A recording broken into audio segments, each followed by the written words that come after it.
Sejak perang berkecamuk, tentu perhatian dan juga hati kita terus tertuju kepada kondisi di jalur Gaza, di mana perang antara Israel dan juga Palestina ini terus membuat ribuan jiwa menderita, terluka hingga meninggal dunia, termasuk anak-anak yang juga tak luput menjadi korban.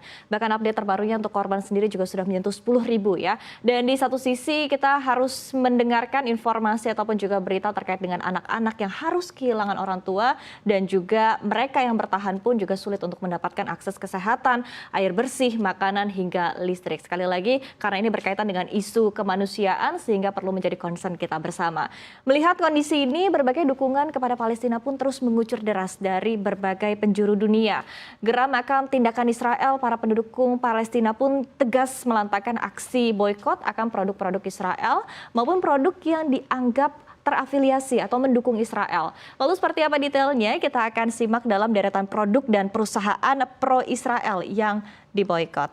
Kita akan lihat ya, jadi memang kalau aksi boykot ini bagi Anda yang sering scrolling sosial media, ini banyak sekali ya di laman sosial media kita sering kita temukan begitu ya akhir-akhir ini. Dan memang kalau kita sebut satu persatu produk asal atau produk yang terafiliasi dengan Israel hingga produk yang menyatakan dukungannya baik langsung maupun tidak langsung terhadap Israel, ini tentu cukup sulit ya karena ada banyak sekali produk-produk di dunia. Namun gerakan produk ataupun juga boykot anti produk Israel yang tergabung dalam movement BDS atau boycott, disinvestment dan juga sanction telah menyebutkan sejumlah produk yang masuk ke dalam daftar boykot Israel. Kita lihat di sini, diantaranya adalah ada Hewlett Packard atau HP.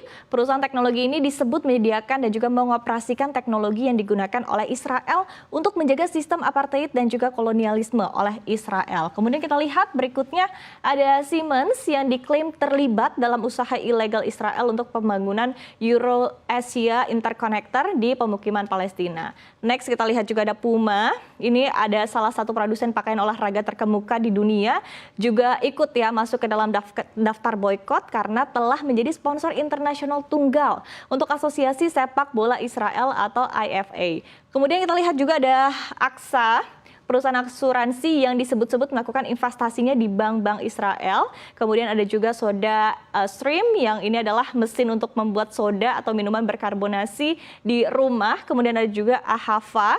Ini adalah produk kecantikan yang menggunakan mineral laut hitam. Ada juga Humus Sabra, usaha produk makanan patungan antara PepsiCo dan juga Strauss Group. Kemudian ada buah-buahan dan juga sayuran asal Israel. Serta kalau kita lihat di sini memang ada banyak jenisnya begitu untuk sayur-sayuran dan juga buah-buahan. Dan yang memang paling populer ini adalah anggur dan juga kurma asal Israel. Sekali lagi, ini tadi daftar yang dikeluarkan oleh BDS Movement atau gerakan untuk anti produk-produk asal Israel ya. Kemudian kalau kita mau tarik lagi, memang sekali lagi untuk produk turunannya banyak sekali dan banyak juga nama-nama produk yang ikut termention utamanya di sosial media. Kita lihat ya berikutnya.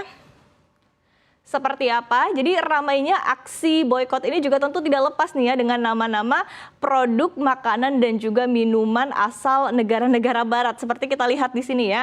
Salah satunya ada Starbucks, McDonald's, Coca-Cola, Domino's Pizza, ada Pizza Hut dan juga Burger King. Nah, memang di sini kalau kita lihat ya, tentu rupanya juga berdampak kepada pergerakan sahamnya loh di pasar modal. Kita lihat di pasar saham domestik saja ya, misalnya pergerakan emiten MAPI atau MAP yang di dalamnya terdapat MAPB atau MAP Boga Adi Perkasa sebagai perusahaan yang mengelola langsung Starbucks di tanah air juga rupanya ikut terkoreksi ya. Dalam 1 bulan terakhir misalnya untuk MAPB ini sendiri sudah melemah kurang lebih di 2,71%. Ini tadi sudah dicek sekitar siang tadi pukul 12 siang.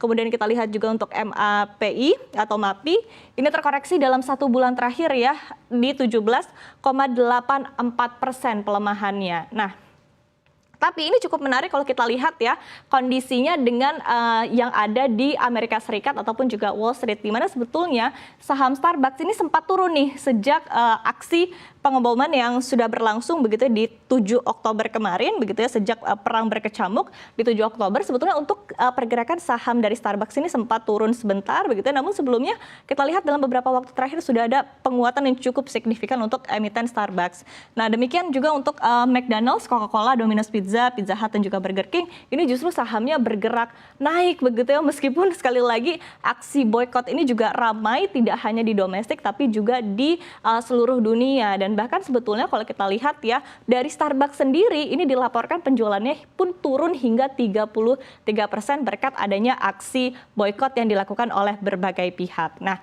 kemudian kita lihat nextnya. Ya, jadi sebagai informasi, Indonesia sendiri memang kita ketahui ya tidak memiliki hubungan diplomatik dengan Israel ya. Dan tapi di satu sisi secara ekonomi hubungan dagang sebetulnya tetap terjalin nih dalam bentuk bisnis to bisnis atau B2B. Jadi berdasarkan data dari Badan Pusat Statistik, ekspor dan juga impor antara Indonesia dan juga Israel ini masih terjalin. Di mana kalau kita lihat datanya ya yang disampaikan oleh PLT Kepala Badan Pusat Statistik atau BPS, Amalia Adininggar Widiasanti mengatakan total impor Israel selama Januari hingga September 2023 ini adalah sebesar 14,4 juta dolar Amerika Serikat. Di mana sebelumnya pada 2022 lalu total impor ini mencapai 47,8 juta dolar Amerika Serikat. Dan pada 2021 lalu angkanya adalah di 26,5 juta. Sementara kalau kita lihat di tahun 2020 di saat pandemi ini angkanya juga cukup tinggi di 56,5 juta dolar Amerika Serikat. Nah, lalu sebetulnya terkait dengan aksi boykot yang ramai, apa tanggapan pemerintah terkait dengan hal ini? Jadi disebutkan ya oleh Kementerian Perindustrian ataupun juga Kemenperin ini sebetulnya mengambil sikap netral. Jadi mereka memahami begitu ya, pemerintah memahami seperti apa sikap dan juga wacana ataupun juga aksi yang diambil oleh masyarakat terkait dengan dukungan kepada Palestina. Tapi di satu sisi Kemenperin menyebutkan momentum ini justru harusnya dimanfaatkan untuk kita agar bisa lebih aware atau bisa lebih meningkatkan penggunaan dan juga memberikan kesempatan untuk produk lokal kita agar tidak kalah bersaing dengan produk internasional. Ya, pemirsa, memang berbicara terkait dengan kondisi di Palestina, tentu isu kemanusiaan ini menjadi isu yang sangat penting dan juga membutuhkan perhatian dan dukungan dari kita semua. Jadi tentu sekali lagi kita harapkan agar peperangan ini bisa segera berakhir dan isu kemanusiaan bisa kembali ditegakkan.